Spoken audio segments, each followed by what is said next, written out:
கிறிஸ்துவுக்குள் மிகவும் பிரியமானவர்களே, ஆண்டவராகிய இயேசு கிறிஸ்துவின் இனிதான நாமத்தில் உங்கள் அனைவரையும் அன்போடு கூட நான் வாழ்த்துகிறேன்.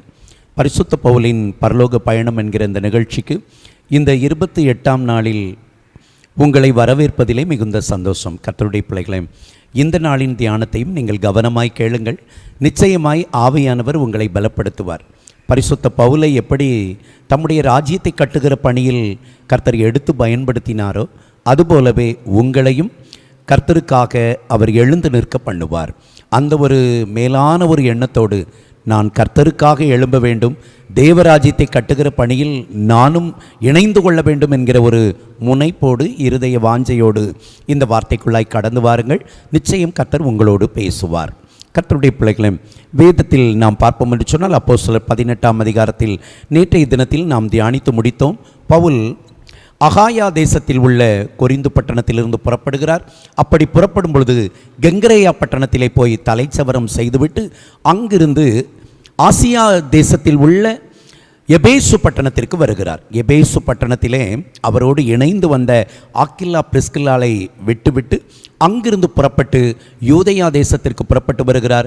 அங்கே செசரியாவுக்கு வந்து அதன் பின்பு எருசலேமை போய் சேருகிறார்.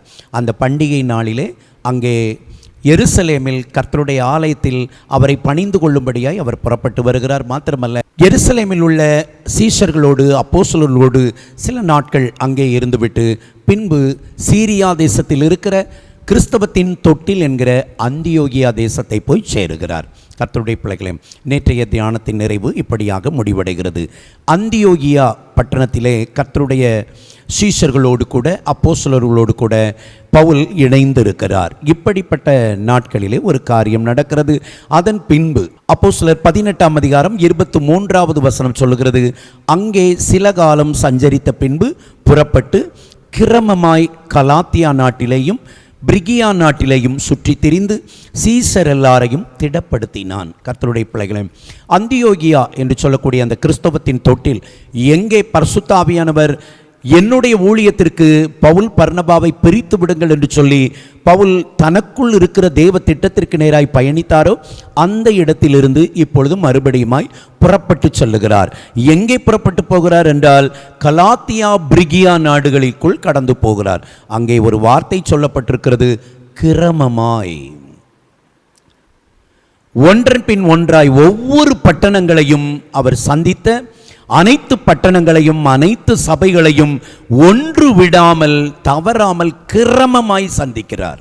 இது ஒரு கர்த்தருடைய பிள்ளைகளுக்கு அவசியம் தேவையான ஒரு குணம்.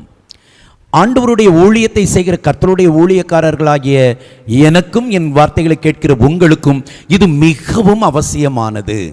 நம்முடைய வாழ்க்கையில் கிரமமானது அவசியமாய் இருக்கிறது. ஒரு ஒழுங்கு இருக்க வேண்டும். நாம் செய்யக்கூடிய காரியங்களில் கவனமுள்ளவர்களாய் முனைப்போடு வேகமாய் நாம் செயல்பட வேண்டும். ஞானமுள்ளவர்களாய் இருக்க வேண்டும். மெத்தன போக்கு இருக்கக்கூடாது. எந்த ஒரு ஊழியக்காரன் ஊழியக்காரி தன்னுடைய ஊழியத்தில் சோர்ந்த மனதோடு மெத்தன போக்கோடு ஊழியம் செய்கிறார்களோ அவர்கள் தேவராஜ்யத்தை சரியான முறையில் கட்டி எழுப்ப முடியாது. அவர்கள் மேல் உள்ள தேவ திட்டத்தை அவர்கள் சரியாய் நிறைவேற்றி முடிக்க முடியாது. ஒழுங்கு கிரமம் இது பரிசுத்த பவுலினுடைய ஊழிய பாதையிலே அதிகமாய் காணப்படுகிறது. எங்கு சென்றாலும் சுவிசேஷம், எந்த பட்டணத்திற்குள் போனாலும் அங்கே கர்த்தருடைய ராஜ்யத்தை கட்டுகிற பணியை முனைப்போடு செய்கிறார். கர்த்தருடைய பிள்ளைகளே, இப்படியாக அவர் அங்கே சொல்லப்பட்டிருக்கிறது, கலாத்தியா பிரிகியா தேசங்களில் உள்ள எல்லா சபைகளுக்கும் சென்று சீஷர்களை திடப்படுத்துகிறார். சீஷர்களை திடப்படுத்துகிற ஒரு நல்ல ஒரு காரியத்தை அங்கே செய்கிறார். கர்த்தருடைய பிள்ளைகளே, நீங்களும் நானும் கூட நம் அருகாமையில் இருக்கிற அல்லது நம்மோடு இணைந்து நிற்கிற கர்த்தருடைய பிள்ளைகளை நாம் திடப்படுத்த வேண்டும். அவர்கள் சோர்ந்து இருக்கிற நேரத்தில் ஒரு காரியத்தின் நிமித்தமாய் அவர்கள் கிறிஸ்துவை விட்டு பின்வாங்கி போன நிலையில் இருப்பார்கள் என்றால் அதிலிருந்து அவர்களை தூக்கிவிட வேண்டியது, அவர்களை இன்னும் மறுபடியுமாய் கர்த்தருக்காக ஓடக்கூடிய அந்த அனுபவத்திற்குள் கொண்டு வரும்படியாய் திடப்படுத்துகிற ஒரு வேலையும் நாம் செய்ய வேண்டும். திடப்படுத்துதல் என்றால் பலனடைய செய்வது. ஆவிக்குரிய வாழ்க்கையிலே உலக பிரகாரமான போராட்டங்கள், சோர்வுகள், பலவீனங்கள், நஷ்டங்கள், இழப்புகள், மனவேதனைகள் இது நிமித்தமாய் தொய்ந்திருக்கிறவர்களை கிறிஸ்துவுக்குள்ளாக பலப்படுத்தி அவர்களை மறுபடியுமாய் கர்த்தருக்காக வேகமாய் செயல்பட வைப்பதுதான் திடப்படுத்துதல்.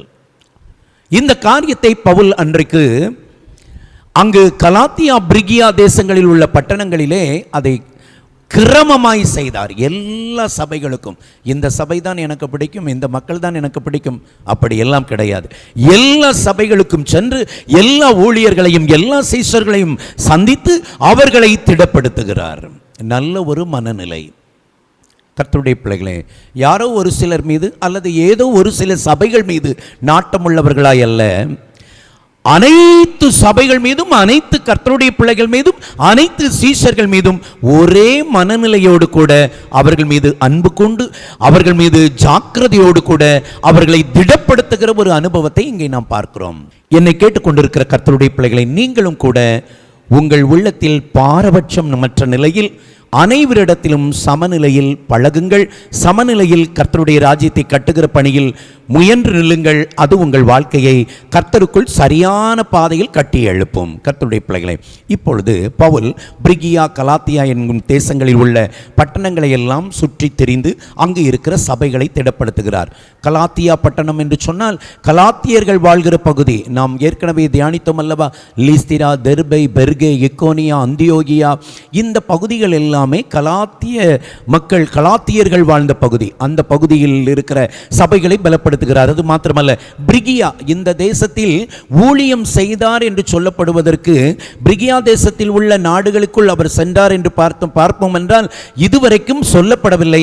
ஆனால் பிரிகியா தேசம் சென்றார் என்பது மேலோட்டமாக கொடுக்கப்பட்டிருக்கிறது. அப்போஸ்தலர் 16ஆம் அதிகாரம் பிலிப்பி பட்டணத்திற்கு, மக்கதோனியாவுக்கு போவதற்கு முன்பாக அங்கே அவ்வேதம் சொல்லுகிறது, அவர்கள் கலாத்தியா, பிரிகியா நாடுகளை கடந்து வந்தபோது, அப்போஸ்தலர் 16:6 வசனம் சொல்லுகிறது, அவர்கள் கலாத்தியா, பிரிகியா நாடுகளை கடந்து வந்தபோது. அப்போ பிரிகியாவுக்கு போயிருக்கிறார்கள், அங்கு இருக்கிற பட்டணங்களை சந்தித்திருக்கிறார்கள். பிரிகியாவில் உள்ள பட்டணங்கள் கொலோசை பட்டணம், எராப்போலி, அது மாத்திரமல்ல இன்னும் லவோதிக்கேயா. இந்த 3 பட்டணங்கள் இவைகள் பிரிகியா தேசத்தில் உள்ள பட்டணங்கள். இங்கெல்லாம் கர்த்தருடைய ராஜ்யத்தை கட்டி எழுப்பிய அந்த பகுதியில் உள்ள எல்லா சபைகளையும் பவுல் சந்திக்கிறார். அங்கு இருக்கிற சீஷர்களை பலப்படுத்துகிறார். இது ஒரு புறம். பவுலின் பயணம் இப்படியாக போய்கொண்டிருக்கிறது. இந்த 28ஆம் நாளில் ஒரு நபரை நான் உங்கள் முன்பாய் நிறுத்துகிறேன். பரிசுத்த பவுலினுடைய இந்த ஊழிய பயணத்தில், இந்த பரலோக பயணத்தில் அநேக பரிசுத்தவான்கள் இணைந்தார்கள். ஆரம்பத்தில் பர்னபா இணைந்தார். அது மாத்திரமல்ல, அதற்கு பின்பாக மார்க்கு என்னும் பேர் கொண்ட யோவான் இணைந்தார். அது மாத்திரமல்ல, சீலா இணைகிறார், யூதா இணைகிறார், தீமோத்தேயு இணைகிறார். இப்படியாக ஒவ்வொரு நபர்களாய் இணைகிறார்கள். இப்பொழுது ஒரு நபர் இங்கே வருகிறார், அப்பல்லோ என்று சொல்லக்கூடிய ஒரு நல்ல ஒரு பரிசுத்தமான ஒரு மனிதன், தேவன் மீது வைராக்கியம் கொண்ட ஒரு மனிதன். இந்த அப்பல்லோவை குறித்து பார்க்கும் பொழுது இவர் அலெக்சந்திரியா பட்டணத்தை சார்ந்தவர். இந்த பட்டணம் எந்த தேசத்தில் இருக்கிறது என்றால் எகிப்து தேசத்தில் இருக்கிறது. இஸ்ரவேல் ஜனங்கள் மோசேயின் நாட்களில் அடிமைப்பட்டு கிடந்தார்கள் அல்லவா? அந்த எகிப்து தேசத்தில் 10 வாதைகளை கொண்டு தம்முடைய ஜனங்களை கானானுக்கு வழி நடத்தினார் அல்லவா? அந்த எகிப்து தேசத்தில் உள்ள அலெக்சந்திரியா பட்டணத்தில் உள்ள அப்பல்லோ என்கிற மனிதனை தேவன் ரட்சிக்கிறார். கர்த்தருடைய பிள்ளைகளே, ரட்சிப்புக்கு கர்த்தருக்கு தடை ஏதும் இல்லை. எவரையும் எங்கிருக்கிறவர்களையும் அவர் திட்டம் பண்ணினால் ரட்சித்துக் கொண்டு வருவார். கர்த்தருடைய பிள்ளைகளே, இந்த அலெக்சந்திரியா பட்டணத்தில் பிறந்த இந்த அப்பல்லோவை கர்த்தர் தம்முடைய திட்டத்திற்கு நேராய் கொண்டு வருகிறார். இவரை குறித்து வேதத்திலே பார்ப்போம் என்றால் அப்போஸ்தலர் 18ஆம் அதிகாரம் அதனுடைய 24, 25, 26 ஆகிய வசனங்களை நாம் பார்க்கும் பொழுது, அப்பொழுது அலெக்சந்திரியா பட்டணத்தில் பிறந்தவனும் சாதுரியவானும் வேதாகமங்களில் வல்லவனுமான அப்பல்லோ என்னும் பெயர் கொண்ட ஒரு யூதன் எபேசு பட்டணத்துக்கு வந்தான். எங்கிருந்து வந்தார் என்று சொல்லப்படவில்லை. ஆனால் வந்த இடம் எங்கே என்பது சொல்லப்பட்டிருக்கிறது. எபேசு பட்டணம், ஆசியா தேசத்தில் உள்ள எபேசு பட்டணத்திற்கு வருகிறார். இந்த எபேசுவுக்கு முன்னாக பவுல் வந்தார் அல்லவா? கொரிந்துவில் இருந்து புறப்பட்டு சீரியா தேசத்திற்கு வரும் பொழுது அங்கே ஆசியாவில் உள்ள எபேசு பட்டணத்தில் வந்து அங்கு சில நாட்கள் ஊழியம் செய்தார். அங்கே ஆக்கில்லா பிரிஸ்கில்லாவை விட்டுவிட்டு வந்தார் அல்லவா? இந்த எபேசு பட்டணத்திற்கு இப்பொழுது அப்பல்லோ வந்திருக்கிறார். எப்படிப்பட்டவராய் வந்திருக்கிறார் என்றால் சாதுரியம் உள்ளவராய் வந்திருக்கிறார். எதிலே சாதுரியம் உள்ளவர்? சாதுரியம் என்றால் மிகுந்த திறமை உள்ளவர். எதிலே திறமை உள்ளவர்? வேதாகமத்தை போதிப்பதில் அப்பல்லோ திறமை வாய்ந்தவர். அவர் அவ்வளவு தெளிவாய் அழுத்தமாய் மக்களுக்கு புரியும்படியாய் போதிக்கிறதில் சாதுரியம் உள்ளவர். இந்த ஒரு நல்ல ஒரு அனுபவம் ஒவ்வொரு தேவனுடைய பிள்ளைகளுக்கும் வேண்டும். குறிப்பாய் ஊழியர்களுக்கு அவசியம் தேவை. நீங்கள் ஒரு இடத்தில் நீங்கள் போய் கர்த்தருடைய நாமத்தை தெரியப்படுத்துகிறீர்கள், பிரசங்கிக்கிறீர்கள் என்றால் உங்கள் எதிரில் இருக்கிற ஜனங்களுக்கு நீங்கள் கர்த்தருடைய வார்த்தையை கொண்டு போகக்கூடிய கொடுக்கக்கூடிய சாதுரியம் உங்களுக்கு வேண்டும். தேவனிடத்தில் அதை கேட்டு பெற்றுக் கொள்ளுங்கள். நம்முடைய பிரசங்கங்கள் தேவ பலத்தினால் சாதுரியமுடையதாய் இருக்கும் என்றால் தேவன் ஜனங்களை எளிதாய் அவர் பக்கமாக இழுத்து கொண்டு வருவார். பவுலுக்குள் அந்த அனுபவம் இருந்தது, பேதுருவுக்குள் அந்த அனுபவம் இருந்தது. ஆகவே தான் அவர்கள் பேசும்போதெல்லாம் ஜனங்கள் இருதயம் திறக்கப்பட்டார்கள், பரிசுத்தாவியானவர் வந்து இறங்கினார். என்னை கேட்டுக்கொண்டிருக்கிற ஊழியக்காரனே, ஊழியக்காரிகளை, நீங்கள் உங்கள் வாழ்க்கையில் உங்கள் ஊழிய பாதையில் நீங்கள் செய்கிற பிரசங்கத்தின் மீது கவனம் உள்ளவர்களாயிருங்கள். ஏனோ தானவென்று எதையாவது பேச வேண்டும் என்று சொல்லி பேசிவிடாதிருங்கள்.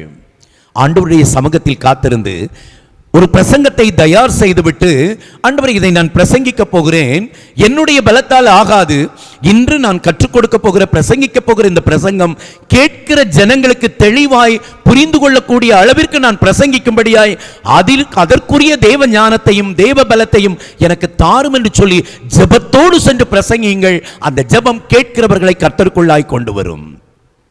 இந்த அப்பல்லோ பிரசங்கிப்பதில் சாதுரியம் உடையவன். அது மாத்திரமல்ல, இந்த சாதுரியம் எப்படி வந்தது என்று சொன்னால் அடுத்து ஒரு காரியம் சொல்லப்பட்டிருக்கிறது.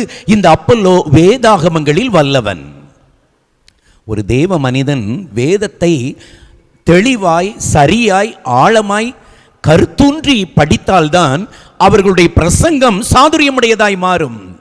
வேதத்தை வாசிக்காமல், வேதத்திற்கு நேரம் கொடுக்காமல் ஏதாவது ஒன்றை பேச வேண்டும் என்று சொல்லி எதையாவது பார்த்து எதையோ படித்து வந்து யாரோ ஒரு பரிசுத்தவான் எழுதிய புத்தகம் அல்லது ஏதோ ஒரு யூடியூப் சேனல்ல சோசியல் மீடியாவில் வருகிற செய்தியை கேட்டுவிட்டு பிரசங்கிப்போம் என்றால் அந்த பிரசங்கம் அது பலமுள்ளதாய் மாறும் என்று நான் சொல்ல முடியாது. கர்த்தருடைய பிள்ளைகளே, அதற்காக ஒரு ஊழியர் பிரசங்கிக்கிற ஒரு காரியத்தை இன்னொரு இடத்தில் பிரசங்கிப்பது தவறு என்று நான் சொல்ல வரவில்லை. தேவைப்படுகிற நேரத்தில் இன்னொரு ஊழியர் செய்த பிரசங்கத்தை நீங்கள் எடுத்து பயன்படுத்தலாம், அது தவறல்ல. ஆனால் அதையே வேலையாய் வைத்துக் கொள்ளாதிருங்கள். நீங்கள் வேதத்தில் கவனம் செலுத்துங்கள். நீங்கள் பிரசங்கிக்கிற வேதத்தை நீங்கள் முதலாவது அமர்ந்து உட்கார்ந்து தியானித்து அதை நீங்கள் சரியாய் புரிந்து கொண்டு அதிலே நீங்கள் பலனடைந்து அதை ஜனங்களுக்கு கொண்டு செல்லுங்கள். உங்கள் பிரசங்கம் ஜெயம் உள்ளதாய் மாறும். அப்பல்லோ சாதுரியமுடையவனாய் இருப்பதற்கு காரணம் அவன் வேதாகமத்தில் வல்லவனாய் இருந்தான். எப்படி வேதாகமத்தில் வல்லவனானான் அதையும் வேதம் சொல்லுகிறது. அப்போஸ்தலர் 18ஆம் அதிகாரம் 25வது வசனத்தை பாருங்கள். அவன் கர்த்தருடைய மார்க்கத்திலே உபதேசிக்கப்பட்டான்.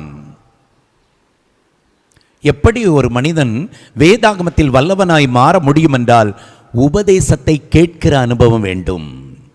அவன் அநேக பரிசுத்தவான்கள் வேதத்தை கற்றறிந்தவர்களால் உபதேசிக்கப்பட்டான்.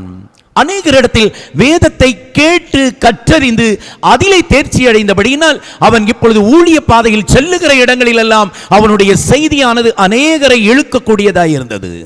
ஆகவேதான் வேதம் தெளிவாய் சொல்லுகிறது, அவன் சாதுரியம் உள்ளவன். முதல் பாயிண்டே சாதுரியம் உள்ளவன் அப்பல்லோ. அவன் ஒரு பிரசங்கத்தை அவ்வளவு திறமையாய் ஆவியானவருடைய பலத்தோடு போதிக்கிறவன். வெறுமனே உலக பிரகாரமான டேலண்டோடு பிரசங்கிப்பது அல்ல. என் வார்த்தைகளை கேட்டுக்கொண்டிருக்கிற கர்த்தருடைய ஊழியக்காரர்களே, ஊழியக்காரிகளே, கர்த்தர் உங்களோடு பேசுகிறார் என்று நான் விசுவாசிக்கிறேன். நீங்கள் பிரசங்கிக்கும் பொழுது உங்கள் இருதயம் எதிலே கவனம் கொள்ள வேண்டும் என்று சொன்னால், தேவனுடைய காரியத்தை தேவன் அந்த ஜனங்களுக்கு எதை சொல்ல விரும்புகிறாரோ அதையே நீங்கள் பிரதானப்படுத்த வேண்டும். அதை விட்டுவிட்டு நான் பிரசங்கிக்கிற இந்த பிரசங்கத்தின் மூலமாய் இந்த ஜனங்களுக்கு மத்தியில் எனக்கு ஒரு பெயர் கிடைக்க வேண்டும், அல்லது என் பிரசங்கத்தை கேட்டுக்கொண்டிருக்கிற இந்த ஜனங்கள் கொஞ்ச நேரம் என்ஜாய்மெண்ட் பண்ணணும். மக்களை சிரிக்க வைப்பது தவறல்ல, மக்களை உணர்ச்சி வசப்படுத்துவது தவறல்ல. ஆனால் அதையே நாம் வேலையாக கொண்டு விடக்கூடாது. உங்கள் எதிராக இருக்கிற மக்களை சிரிக்க வைப்பதற்காக தேவன் உங்களை ஊழியத்திற்கு அழைக்கவில்லை. உணர்ச்சி வசப்படுத்துவதற்காக ஊழியத்திற்கு அழைக்கவில்லை. ஏன் கர்த்தர் உங்கள் கையில் இந்த ஊழியத்தை கொடுத்தார் என்றால், அவர்களை நீங்கள் தேவனுடைய ராஜ்யத்திற்கு கொண்டு வர வேண்டும். நீங்கள் கிறிஸ்துவோடு வேதத்தோடு எவ்வளவு ஆழத்திற்கு நீங்கள் செல்லுகிறீர்களோ அதே ஆழத்திற்குள் உங்கள் வார்த்தை கேட்கிறவர்கள் வர வேண்டும் என்றால் நீங்கள் அதற்குரிய கிரயம் செலுத்த வேண்டும். இந்த அப்பல்லோ வேதாகமத்தை முதலாவது கற்றான். அவனுக்கு உபதேசிக்கப்பட்டது, கற்றுக்கொள்ள வேண்டும். அதன் பின்பு அந்த வேதாகமத்தை அவன் ஆராய்ந்து அதை தியானித்து அதிலே வல்லவனாகி மக்களுக்கு சாதுரியமாய் திறமையாய் பிரசங்கிக்கிறவனாய் மாறிவிட்டான். இந்திய தேசத்தில் இருக்கிற அனைத்து தேவ ஊழியர்களும் கர்த்தருடைய வார்த்தையை திட்டமாய் தீர்க்கமாய் தெளிவாய் அப்பல்லோ போன்று பிரசங்கிக்க ஆரம்பித்து விட்டால் தேசம் சீக்கிரத்தில் கர்த்தருக்கு சொந்தமாகிவிடும். அப்பல்லோ அப்படிப்பட்ட ஒரு நல்ல ஒரு வேதத்தின் ஆழத்தை அறிந்துணர்ந்த ஒரு பாத்திரமாய் காணப்படுகிறார். மாத்திரமல்ல, இந்த அப்பல்லோவை குறித்து வேதம் சொல்லுகிறது. 25வது வசனத்தை பாருங்கள். அவன் கர்த்தருடைய மார்க்கத்திலே உபதேசிக்கப்பட்டு யோவான் கொடுத்த ஸ்நானத்தை மாத்திரம் அறிந்தவனாய் இருந்து ஆவியில் அனல் உள்ளவனாய் கர்த்தருக்கு அடுத்தவைகளை திட்டமாய் போதகம் பண்ணி கொண்டு வந்தான். யோவான் கொடுத்த ஸ்நானம் மாத்திரம்தான் இவன் அறிந்திருந்தான். இயேசு கிறிஸ்துவை ஏற்றுக்கொண்டு அதன் பின்பு எடுக்கிற ஞானஸ்நானத்தை குறித்து இவர் இன்னும் அறிந்திருக்கவில்லை.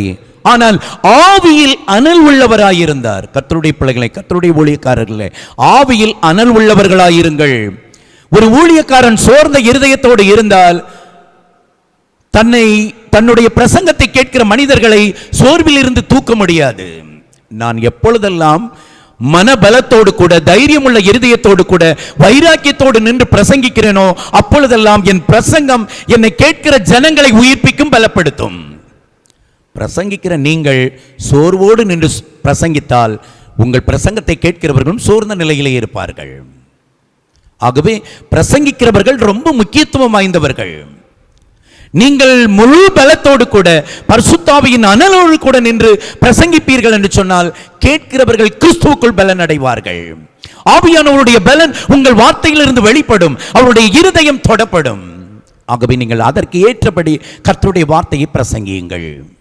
கர்த்தருடைய பிள்ளைகளே, அடுத்து இந்த அப்பல்லோவை குறித்ததான காரியத்தை நாம் பார்ப்போம் என்று சொன்னால் 26வது வசனத்தை பாருங்கள். அவன் ஜெப ஆலயத்தில் தைரியமாய் பேசத் தொடங்கின போது. எங்கு சென்றாலும் பிரசங்கத்தில் ஒன்று இருக்க வேண்டும், தைரியம் வேண்டும். பிரசங்கிக்கிற பொழுது யாரை குறித்தும் பயப்படக்கூடாது. ஒருவேளை நீங்கள் பிரசங்கிக்கிற இடத்தில் உங்களை விட படித்தவர்கள் இருக்கலாம், உங்களை விட பணம் படைத்தவர்கள் இருக்கலாம், உங்களை விட நல்ல வசதி வாய்ப்புடையவர்கள் இருக்கலாம். அவர்களுக்குரிய உலக பிரகாரமான காரியங்களில் நீங்கள் குறைவுபட்டிருக்கலாம். அதை வைத்து ஐயோ இவர்களெல்லாம் என்னை விட பெரியவர்கள் என்கிற மனநிலையோடு நீங்கள் நிற்பீர்கள் என்றால் அங்கே ஆவியானவர் செயல்பட முடியாது.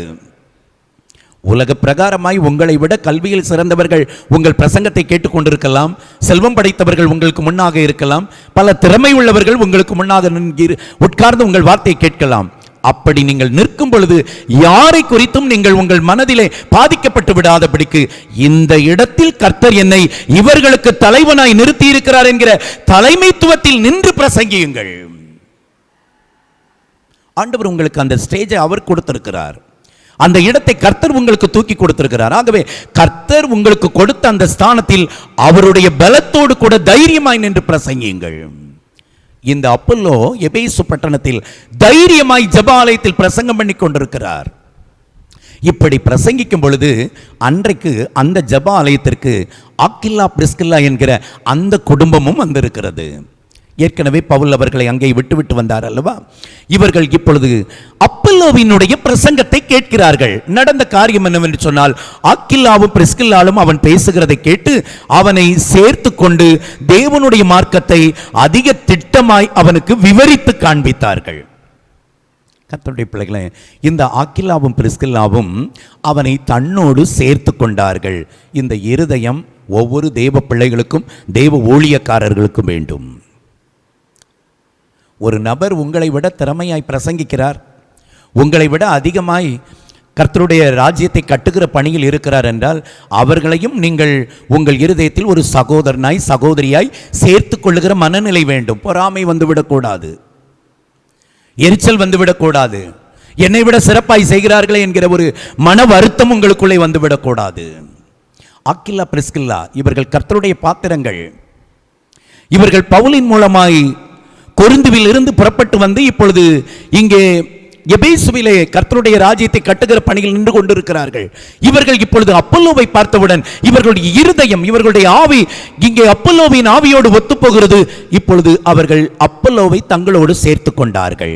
சேர்த்து கொள்ளுகிற மனநிலை வேண்டும். கர்த்தருடைய பிள்ளைகளே, நீங்கள் விசுவாசிகளாய் இருப்பீர்கள் என்றால் உங்கள் சபை போதகரோடு சேர்ந்து நில்லுங்கள். நீங்கள் ஊழியக்காரர்களாய் இருப்பீர்கள் என்றால் உங்கள் சக ஊழியர்களோடு உங்கள் சபை ஜனங்களோடு சேர்ந்து நில்லுங்கள். உங்கள் இருதயம் சேர்ந்து இருக்கட்டும். பிரிவினை வேண்டாம், கசப்பு வேண்டாம், வெறுப்பு வேண்டாம். இவைகள் எல்லாம் உங்கள் ஊழியத்தையோ உங்கள் விசுவாச வாழ்க்கையை பாதிக்கும். சேர்த்து கொண்டார்கள். சேர்ந்து கொண்டது நிமித்தமாய் அந்த எபேசு பட்டணத்தில் தேவராஜ்யம் வேகமாய் கட்டப்பட ஆரம்பிக்கிறது. நடக்கிற காரியத்தை பாருங்கள். இந்த அப்பல்லோவுக்கு தேவனுடைய மார்க்கத்தை அவர்கள் தெளிவாய், திட்டமாய், தீர்க்கமாய், இன்னும் அதிகமாய் கற்றுக் கொடுக்கிறார்கள். ஆவியிலே ஒன்றித்து இருந்தபடியினால் அவர்கள் ஒருவர் சொல்லுகிற ஒரு காரியத்தை ஒருவர் தாராளமாய் ஏற்றுக்கொள்ளுகிறார்கள். இன்றைக்கு இந்த மனநிலை அநேக கர்த்தருடைய பிள்ளைகளிடத்திலே இல்லை. ஒருவர் சொல்லுகிற ஆவிக்குரிய ஆலோசனையை ஏற்றுக்கொள்ளுகிற மனப்பாங்கு இல்லை. எனக்கு தெரியும், நான் போடுகிறது தான் சட்டம், நான் போகிற பாதைத்தான் சரியானது, என்னுடைய சபை தான் கரெக்ட், நான் தான் கரெக்டாக ஊழியம் செய்கிறேன். இந்த மனநிலையில் இருக்கிறவர்களால் தேவராஜ்யம் நிச்சயம் கட்டப்படாது. என்றைக்கு நீங்கள் நான் தான் சரியானவன், என்னுடைய சபைதான் சரியானது, நான் உபதேசிக்கிற உபதேசம்தான் சரியானது என்கிற நிலைக்கு நீங்கள் செல்லுகிறீர்களோ அன்றைக்கு பெருமையின் ஆவி உங்களுக்குள்ளே வந்துவிட்டது. நீங்கள் தேவனுக்கு எதிரியாய் மாறுகிறீர்கள். தேவராஜ்யம் உங்கள் மூலமாய் கட்டப்படுவதற்கு பதிலாய் இடிக்கப்பட்டு கொண்டிருக்கிறது. நான் என்கிற எண்ணத்தை நீங்கள் எடுத்துக்கொள்ளாதிருங்கள். நான் என்கிற எண்ணம் ஒருபோதும் வந்துவிடக்கூடாது. நான் தான் சரியானவன், நான் செய்கிற காரியம் தான் சரியானது, என்னுடைய சபையின் சட்ட திட்டங்கள் தான் சரியானது என்று சொல்லி ஒருபோதும் பேசிக் கொள்ளாதிருங்கள், நினைத்துக் கொள்ளாதிருங்கள். அதை கர்த்தர் அருவருக்கிறார். நான் என்று சொல்லக்கூடிய ஒரு அதிகாரம் யாருக்கு இருக்கிறது என்றால் இயேசு ஒருவருக்கு. உங்களை அழைத்தார் அல்லவா, உங்களை அபிஷேகித்தார் அல்லவா, அவர் ஒருவருக்கே அந்த அதிகாரம் இருக்கிறது. நான் என்று சொல்வதற்கு இந்த உலகத்தில் இருக்கிற எந்த ஒரு ஊழியக்காரனுக்கோ ஊழியக்காரிக்கோ அதிகாரம் இல்லை, ஒரு விசுவாசிக்கும் அதிகாரம் இல்லை. நான், அது கர்த்தர் ஒருவரே பயன்படுத்தக்கூடிய ஒரு வார்த்தை. அவர்தான் சொல்ல முடியும், நான் கர்த்தர். நாம் எல்லாம் அவருடைய வேலைக்காரர்கள். சில நேரங்களில் நான் தான் கரெக்டாக பண்ணுறேன், நான் தான் சிறப்பாக பண்ணுறேன், என்ன மாதிரி யாராவது செய்ய முடியுமா? இந்த எண்ணங்கள் உங்கள் உள்ளத்தில் வரும் என்று சொன்னால் தேவனுக்கு நீங்கள் எதிரிகளாய் மாறிவிடுகிறீர்கள். காரணம், வேதம் தெளிவாய் சொல்கிறது, தாழ்மை உள்ளவர்களுக்கு கிருபை அளிக்கிறார், ஆனால் பெருமை உள்ளவர்களுக்கோ அவர் எதிர்த்து நிற்கிறார், எதிரியாய் மாறிவிடுகிறார். ஒருவேளை நீங்கள் விசுவாச ஓட்டத்தில் ஓடுகிற ஒரு கர்த்தருடைய பிள்ளை தான், கர்த்தருடைய ஊழியக்காரர்கள் தான், ஆனால் மற்றவர்களை அலட்சியமாய் பார்த்து, மற்றவர்களை பரியாசமாய் பார்த்து, உங்களையே பெரிதாய் பார்த்துக் கொள்ளும் பொழுது நீங்கள் கர்த்தருடைய எதிரியாய் மாறிவிடுகிறீர்கள். நீங்கள் ஒரு ஊழியக்காரனை அற்பமாய் பேசும் பொழுது, ஒரு ஊழியக்காரியை அற்பமாய் பேசும் பொழுது, ஒரு விசுவாசியை குறித்து, ஒரு தேவ பிள்ளை குறித்து நீங்கள் எப்பொழுது பரியாசம் பண்ணி பேசுகிறீர்களோ அன்றைக்கு நீங்கள் அவர்களை அல்ல, கர்த்தரை நீங்கள் எதிரியாய் பார்த்து பேச ஆரம்பித்து விடுகிறீர்கள். கர்த்தருடைய பிள்ளைகளை, ஆகவே எல்லோருக்குள்ளும் ஒரு நல்ல ஒரு மனநிலை வேண்டும், சமநிலை. எல்லோரும் சகோதரர்கள், எல்லோரும் நாம் கர்த்தருடைய பிள்ளைகள், ஒரே இரத்தத்தில் இருந்து வந்தவர்கள், நாம் எல்லோரும் ஒரே மந்தையின் ஆடுகள். இந்த மனநிலையோடு கர்த்தருடைய ஊழியத்தை செய்வீர்கள் என்றால், கர்த்தருக்குள் நீங்கள் விசுவாச வாழ்க்கை வாழ்வீர்கள் என்றால், நீங்கள் விசுவாசிகளாக இருந்தாலும் சரி, ஊழியர்களாக இருந்தாலும் சரி, உங்கள் ஓட்டம் ஜெயத்தின் புள்ளியில் ஒரு நாள் நிச்சயம் நிற்கும். இப்படியாக அந்த எபேசு பட்டணத்திலே ஆக்கில்லா, பிரிஸ்கில்லா மற்றும் அப்பல்லோ இவர்கள் இணைந்து தேவராஜ்யத்தை கட்டுகிறார்கள். இப்பொழுது இந்த அப்பல்லோவுக்குள் ஒரு எண்ணம் வருகிறது, அகாயா தேசத்திற்கு புறப்பட்டு செல்ல வேண்டும். அகாயா தேசத்திற்கு போகும்படியாய் ஆவியானவர் பிளான் கொடுத்தபடியினால் அகாயா தேசத்திற்கு புறப்படுவதற்கு அவர் முயற்சி எடுக்கிறார். அப்பொழுது இங்கே இருக்கிற எபேசு பட்டணத்தில் இருக்கிற சகோதரர்கள் லெட்டர் எழுதுகிறார்கள். ஏனென்றால் அகாயா தேசத்தில் உள்ளவர்களுக்கு இந்த அப்பல்லோவை தெரியாது. ஆகவே இப்பொழுது உங்கள் மத்தியில் வரக்கூடிய இந்த அப்பல்லோ நல்ல ஒரு தேவ மனிதன், தேவனுடைய பிள்ளை, கர்த்தருடைய ஊழியக்காரன் என்று சொல்லி அவரை ஏற்றுக்கொள்ளுங்கள் என்று சொல்லி லெட்டர் எழுதி இந்த அப்பல்லோ கையிலே கொடுத்து விடுகிறார்கள். அகாயா தேசத்தில் உள்ள கொரிந்து பட்டணத்திற்கு இந்த அப்பல்லோ புறப்பட்டு வருகிறார். கர்த்தருடைய பிள்ளைகளே, இந்த அப்பல்லோ என்ன செய்கிறார்? கொரிந்து பட்டணத்தில் வந்து 28வது வசனத்தை பாருங்கள். அப்போஸ்தலர் 18ஆம் அதிகாரம் 28. அவன் அங்கே வந்த பின்பு வெளியரங்கமாக யூதர்களுடனே பலமாய் தர்க்கம் பண்ணினான். கொரிந்து பட்டணத்தில் பவுலோடு தர்க்கம் பண்ணினார்கள் அல்லவா? சொஸ்தேனை பிடித்து அடித்தார்கள் அல்லவா? அந்த பட்டணத்தில், அந்த கொரிந்துவில் பவுல் விட்டு வந்த மீத பணியை அப்பல்லோவை கொண்டு கர்த்தர் செய்கிறார். ஹல்லேலூயா! கர்த்தருடைய நாமம் மகிமைப்படுவதாக. சில நேரங்களில் நீங்கள் விட்டு செல்லுகிற ஒரு பணியை இன்னொரு ஊழியன் செய்யும்படியே கர்த்தர் எழும்ப பண்ணுவார். இந்த உலகத்தில் நாம் மட்டும்தான் என்று எண்ணிக்கொள்ளாதீர்கள். நம்மை போன்று இன்னும் அநேகர் இருக்கிறார்கள். நம்மை விட அதிகமாய் செய்கிறவர்கள் அநேகர் இருக்கிறார்கள். நம்மை விட சிறப்பாய் செய்கிறவர்களும் இருக்கிறார்கள். உங்களை எந்த இடத்தில் கர்த்தர் நிறுத்தி இருக்கிறாரோ அந்த இடத்தில் தாழ்மையுள்ள இருதயத்தோடு, கர்த்தர் கொடுத்திருக்கிற பலத்தோடு கூட தைரியமாய் உங்கள் ஊழியத்தை தொடருங்கள். இப்பொழுது அப்பல்லோ இந்த கொரிந்து பட்டணத்திற்கு வருகிறார். அங்கு இருக்கிற யூதர்களோடு பலமாய் தர்க்கம் பண்ணினான். இந்த வார்த்தையை நான் உங்களுக்கு அழுத்தம் விடுகிறேன். பலமாய் தர்க்கம் பண்ணினான், பயந்தாங்கொள்ளியாய் அல்ல. எப்படி பவுல் வைராக்கியமாய் நின்றாரோ அதுபோல இந்த கொரிந்து பட்டணத்தில் இவர் பலமான ஊழியத்தை நிறைவேற்றுகிறார். சுவிசேஷத்தை எதிர்க்கிறவர்களோடு கூட தைரியமாய், துணிச்சலாய் நின்று தேவனுடைய ராஜ்யத்தை கட்டுகிற பணியை வைராக்கியமாய் செய்து கொண்டிருக்கிறார். ஒருபுறம் எதிரிகளிடத்தில் ஃபோர்ஸா நிற்கிறாரு, எதிராளிகளுக்கு மத்தியில், எதிர்க்கிறவர்கள் மத்தியில். இன்னொரு புறம் இந்த கொரிந்துவில் அவர் என்ன செய்கிறார் பாருங்கள். இயேசுவே கிறிஸ்து என்று வேத வாக்கியங்களை கொண்டு திருஷ்டாந்தப்படுத்தினபடியால் கிருபையினாலே விசுவாசிகளானவர்களுக்கு மிகவும் உதவியாயிருந்தான். கர்த்தருடைய பிள்ளைகளே, அப்பல்லோ நல்ல ஒரு ஹெல்ப் மைண்ட். அங்கு இருந்த விசுவாசிகளுக்கு மிகவும் உதவியானவனாயிருந்தான். மிகவும் உதவி செய்கிற ஒரு நபராயிருக்கிறார். ஒவ்வொரு கர்த்தருடைய பிள்ளைகளுக்கும் உதவி செய்யும் மனப்பாங்கு வேண்டும். எனக்குரியது எனக்கே, நான் எனது எனக்கு, இப்படி வாழாமல் என்னை கொண்டு பிறருக்கும் பலன் உண்டாக வேண்டும், அவர்களுக்கும் நான் ஏதாவது செய்ய வேண்டும் என்பதற்காகவே கர்த்தர் என்னை அழைத்திருக்கிறார் என்கிற மனப்பாங்கோடு கூட நம்முடைய விசுவாச ஓட்டத்தில் நாம் கர்த்தரோடு இணைந்து நிற்க வேண்டும். மிகவும் உதவியாய் இருந்தான். உதவி கர்த்தர் நம்மிடத்தில் எதிர்பார்க்கிற நல்ல ஒரு குணம். எப்பொழுதும் நாம் உதவியை பெற்றுக்கொண்டிருக்கிறவர்களாய் அல்ல, உதவி செய்கிறவர்களாய் மாற வேண்டும். பிதாவாகிய தேவன் இயேசு கிறிஸ்துவை இவ்வுலகத்திற்கு தந்து நமக்கு உதவி செய்தார். இயேசு கிறிஸ்து தம்முடைய இரத்தத்தையும் உயிரையும் நமக்காய் கொடுத்து பரிசுத்தாவியை இந்த உலகத்திற்கு அனுப்புகிற ஒரு பேருதவியை நமக்கு செய்திருக்கிறார். பரிசுத்தாவியானவர் ஒவ்வொரு நாளும் நம்மோடு கூட இருந்து நல்ல ஆலோசனை கொடுத்து தீமைகளுக்கு விலக்கி பாதுகாத்து இதுவரையிலும் கர்த்தரோடு நிற்பதற்கு நமக்கு நல்ல ஒரு உதவியாளராக இருக்கிறார். கர்த்தருடைய பிள்ளைகளை, அப்பல்லோ அந்த கொரிந்து பட்டணத்தில் இருந்த யூதர்களோடு தர்க்கம் பண்ணுகிறவராகவும் தேவ ஜனங்களுக்கு, விசுவாசிகளுக்கு உதவி செய்கிறவராகவும் காணப்பட்டார். உங்களுடைய வாழ்க்கையிலும் அப்படிப்பட்ட ஒரு மனநிலை காணப்படும் என்றால் தேவராஜ்யம் நிச்சயமாய் உங்கள் மூலமாய் கட்டப்படும். கர்த்தருடைய பிள்ளைகளே, அப்பல்லோ கொரிந்து பட்டணத்தில் ஒரு நல்ல ஊழியத்தை செய்தார். நீங்கள் கொரிந்தியர் எழுதின முதல் நிருபத்திற்கு, முதல் அதிகாரத்திற்கு வருவீர்கள் என்றால் அங்கே அந்த லெட்டரை எழுதும் பொழுது பவுல் ஒரு காரியத்தை சொல்லுவார். உங்களில் சிலர் நான் பவுலை சேர்ந்தவன் என்றும், சிலர் அப்பல்லோவை சேர்ந்தவன் என்றும், சிலர் கேபாவை சேர்ந்தவன் என்றும், சிலர் கிறிஸ்துவை சேர்ந்தவன் என்றும் சொல்லுகிறீர்கள். கர்த்தருடைய பிள்ளைகளை, இது கூடாது. இந்த பிரிவினை சபைக்குள்ளே கூடாது. இந்த கொரிந்து பட்டணத்தில் பின்னாக பல பிரிவுகள், ஜனங்கள் பல பிரிவுகளில் பிரிக்கப்பட்டார்கள். இது கூடாது. ஆனால் இங்கே ஒன்றை நான் அழுத்தம் விடுகிறேன். அப்பல்லோவுக்கென்று ஒரு கூட்ட ஜனங்கள் அங்கே எழும்பினார்கள். அந்த அளவிற்கு அவர் அங்கே கர்த்தருடைய ராஜ்யத்தை கட்டி எழுப்பினார். ஒருவேளை பவுல் அங்கே அந்த இடத்திலே ஒரு காரியத்தை சொல்லுகிறார்.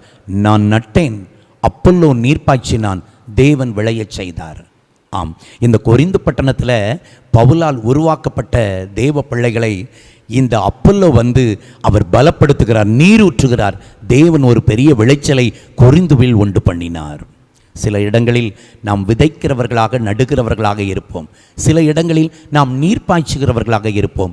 எங்கே எதை செய்யும்படியாய் தேவன் நம்மை நிறுத்தி இருக்கிறாரோ அங்கே மனப்பூர்வமாய் முழு இருதயத்தோடு தேவன் தந்த பணியை சரியாய் செய்வோம் என்றால் விளைச்சலை கர்த்தர் கொடுப்பார்.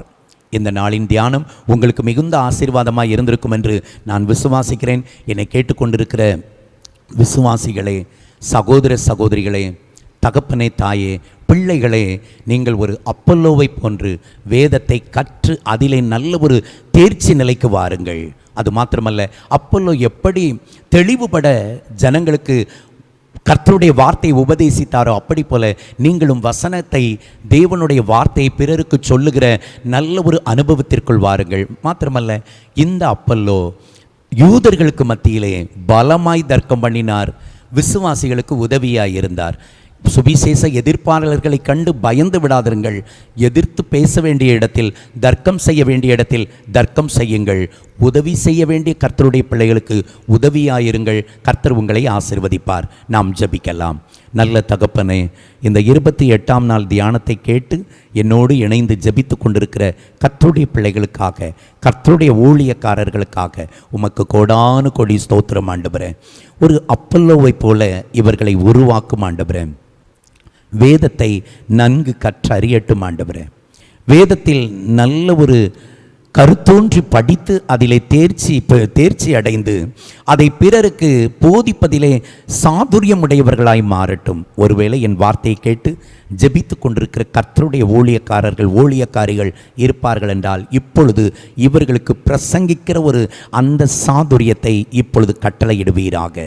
இவர்கள் எப்பொழுதெல்லாம் தேவனுடைய வார்த்தை பிரசங்கிக்கிறார்களோ அப்பொழுதெல்லாம் ஆவியானவருடைய அனலோடு நின்று உடைய வார்த்தையை பிரசங்கிக்கட்டும் ஆண்டவரே. கர்த்தாவே, அப்படிப்பட்ட ஞானத்தை, கிருபையை இந்த நாளில் ஜெபிக்கிற ஒவ்வொருவருக்கும் கொடுத்து இவர்கள் ஊழிய பாதையை, இவர்களுடைய விசுவாச ஓட்டத்தை கர்த்தர் ஆசீர்வதிக்கும்படியாய் நான் ஜெபிக்கிறேன். கர்த்தர் அப்படியே செய்வீர் என்கிற நம்பிக்கையோடு எல்லா துதியும் கனமும் மகிமையும் உமக்கே சொந்தமாக்குகிறோம். இயேசுவின் நாமத்தில் ஜெபம் கேளும் ஜீவனுள்ள நல்ல பிதாவே. ஆமேன், ஆமேன். என் அன்பு கர்த்தருடைய பிள்ளைகளே, ஒரு அப்பல்லோவை போன்று வேதத்தை நன்கு கற்றறியுங்கள், வேதத்தை கவனமாய் போதியுங்கள். தர்க்கம் பண்ண வேண்டியவர்களோடு தர்க்கம் பண்ணுங்கள், உதவியாய் இருக்க வேண்டியவர்களுக்கு உதவி செய்யுங்கள். கர்த்தர் உங்களை நிறைவாய் ஆசீர்வதிப்பாராக. ஆமேன், ஆமேன்.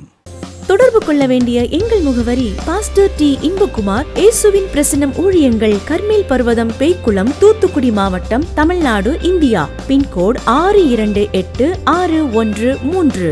அலைபேசி எண்கள் 9486373603 மற்றும் 7373133190.